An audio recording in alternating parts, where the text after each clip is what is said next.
Hello there and welcome back once again to another edition of a Silly Car Showdown. Today we are building our very first car to take on the SCS course, and it is going to be another British car. It's going to be the Hillman Imp. This came in one of the recent DLC weeks, and it has quickly become one of my absolute favourite cars in this game. I love the little Imp.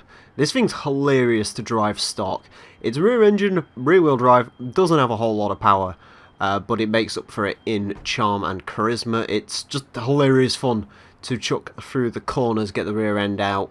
And it's actually a pretty good car for D-Class 100. Anyways, of course, it will not be remaining D-Class 100. Also, I should mention that this car was requested by Thunder. So, let's go ahead and build up our Hillman Imp. First up, we do need to look at the engine swap. So we can stick a motorbike engine in it or the Turbo Rally. And we're probably going to want to do that because the stock engine makes 55 horsepower. We can probably get a quick idea of what this will do. Auto upgrade. Can we get a quick idea of what power this will actually get out of it? 232 horsepower. Not really enough, is it? So let's go ahead and swap out that engine. Although, actually, that include a turbocharger. Again, I don't think that adds that much more power, but actually, sod it, we're just going to stick an engine in it. We will go ahead and launch the Turbo Rally engine into this, because the motorbike engine is probably going to be more in use later. Motorbike engine is a bit lighter, but I want the Turbo Rally because it's a bit more mental. Drivetrain, of course, stays standard, and this car does have the option of a wide body kit, which will give it wider tyres, which we do want, so we will go ahead and put that on the little Imp as well. So as mentioned previously, no adjustable Forza downforce is allowed for this, so instead we will go for the cool rally lights. I guess we'll go for that sort of rear end grille thing. We won't go for chrome deleters because I don't particularly like it. I do want those though because they're kind of cool. And we will save some... Well, I kind of want to go for the police lights to make this thing look extra stupid, but we'll go for the little vents because they do give us a little bit of a weight advantage. Anyways, we want some race tyres, and well, if they're available, may as well go for the Forza Horizon Race Compound. And we get 235s on the front, which are actually pretty darn big tyres, and 235s on the rear. Wheels are going to stay standard across the board, just because it makes things easier. Because just messing around with wheels, finding the lightest wheels and all the rest of it is just... It's not really worth it, to be honest with you. And also, some wheels on some cars look good, some wheels on some cars look bad. So, I'm not going to bother. Cars are going to be on race suspension, because the rest of the suspensions don't really make sense when we're racing on tarmac. We are definitely going to want the roll cage in the Imp, and we are up to a 797. And to finish off this engine, we have a couple more upgrades to put in it. I see the PI is not particularly climbing when we're sticking these engine upgrades in. That did kind of put it up a bit, but yeah, overall... well, we got 668 horsepower, 682 foot-pound torque, 1,622 pounds of weight. Yeah, the little Imp is a bit more mental than it started off as. The question is, despite being a mental Imp, which is, let me just double confirm this, actually, what? It will do S2 class if you stick all-wheel drive in it. How quick's the launch? 3 seconds, Jesus. Also, the cars will not be tuned in any way, shape or form, unless they absolutely need to for the gear ratios, which we will just double check when we go ahead and buy and install the parts. Just because on some of the slower cars, when you install a race gearbox, it imagines you're going to keep the cars as a lower speed car, so it doesn't really... The gearboxes are usually pretty broken on these. In this case though, we are perfectly fine. Let's just check what that top speed stat says. 205 miles an hour in a Hillman Imp. That's pretty nuts. So, the question is, how will the Hillman Imp cope with the blizzard? And how will it get on when it goes around our track? So, here we are at the SCS track with our Hillman Imp. Our 668 horsepower Hillman Imp. I am not scared of this car whatsoever, although I will say, how much boost do we make? All of it. Anyways, as usual, the car is going to have 5 laps to set the best time it possibly can. Our current leader is a stock TVR Speed 12, which is of course the car we used to set the benchmark. That got a 151.482. Depending on how the Imp drives, depends on whether that car is in danger or not. I will say, first off the bat, this thing is actually quite nimble, which I was not expecting. Oh god, I don't know what the hell's going on there. Yeah, this car is actually quite nimble, which is interesting. Also, you might have noticed, Azza can leave, which is good, and basically leave me to do the hot lapping, which is nice, because that means I don't waste his time, and, well, also, he doesn't have to worry about showing up on the recording, so, yes, that's a new thing. I will still say a quick shout out to the people who start these events, so I'm actually able to do this. Again, this game has no real rivals mode, for reasons no one quite knows. What I will say is the Imp definitely gets stopped a hell of a lot better than the TVR did. The TVR did not particularly stop very well. This does. But then again, it's because it weighs about 1,600 pounds, I think it said, or something ridiculous like that. And it has got 600 horsepower. And it is making 73.5 pounds-foot of boost. Jesus Christ.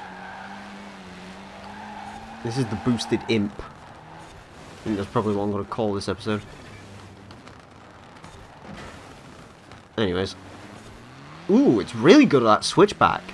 It is really nimble, which I was not expecting it to be this sort of nicer driving. It actually does drive alright, and it doesn't feel massively ruined by the engine being in the back, which I was sort of expecting, you know, because obviously all the weight is over the rear end of this car, and this is a proper rear engine car as well, to the nth degree. That first lap doesn't particularly matter, although missing that checkpoint really does not help this lap, so this lap is also a bit of a bust, which is a shame. But yeah, the Imp is surprisingly good. Certainly better than I was expecting it to be. I really do quite like how nimble it feels. Around these sort of shorter bits, it is certainly a good car. And on the longer straights, it is kind of keeping up with the TVR. I will say, the TVR feels like it was a little bit easier to drive. I feel a little bit less scared in the... I'm good. I feel a little bit less scared in the TVR than I do in this, because this is very scary to drive. But, that being said, it actually is alright. I'd still probably recommend doing that all-wheel drive swap, I've got to be honest. I also probably wouldn't build this thing to S-Class. I'd, you know, maybe stay on the download and build it more to A-Class or C-Class. I really need to build me one of these Imps up. This is actually the first time I've built an Imp. I've been meaning to build like a D500 or a C600 Imp. I wasn't quite expecting to build a S1872 Imp, but there you go. I apologise if I call it S-Class, by the way. Those of you who watch my main channel may know I'm actually currently LPing Forza Motorsport 3. And of course, that was before they did a rejig of the class systems here in Horizon, so... ooh, God, try and get there. Yeah, the Imp's good, however it does have its occasional scary moments, and when it has its scary moments, it has its scary moments. If I learn to trust these brakes some more, I can probably eke out a really good time out of the Imp. But yeah, I'm amazed at how much traction this thing actually has, because it really is actually pretty darn good. It's pretty spot on, it has to be said. Anyways, we did not cock up that first bit. Try not to cock up this bit here. Again, as I mentioned in the Speed 12 first episode. Ooh, I don't know what's there. There is something there the Imp does not like. It's catching on something. That's happened twice now. It's incredibly scary when it happens. Whoa. Yeah, the Imp is struggling a little bit with random kinks. That's definitely not helped this lap time. got to remember to stay out of the fences. Fences do reduce lap time considerably. Remember that. There's a top tip for you. Yeah, the corner was a bit messy. This lap has turned a bit messy. The first section was alright, and then the Imp started doing all that sort of twisting, weird stuff. And it's sort of gone a little bit more to pot after that. Ooh, God. Let's try and get the Imp around there. But yeah, I'm incredibly impressed with how nice a car the Imp is.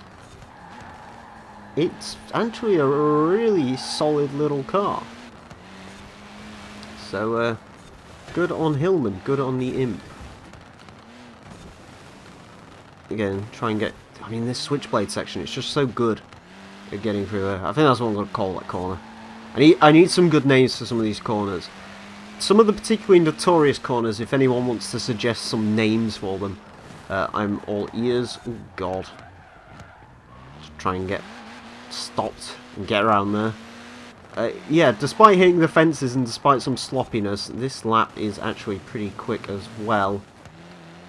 Or it would have been if I didn't cock up that last corner.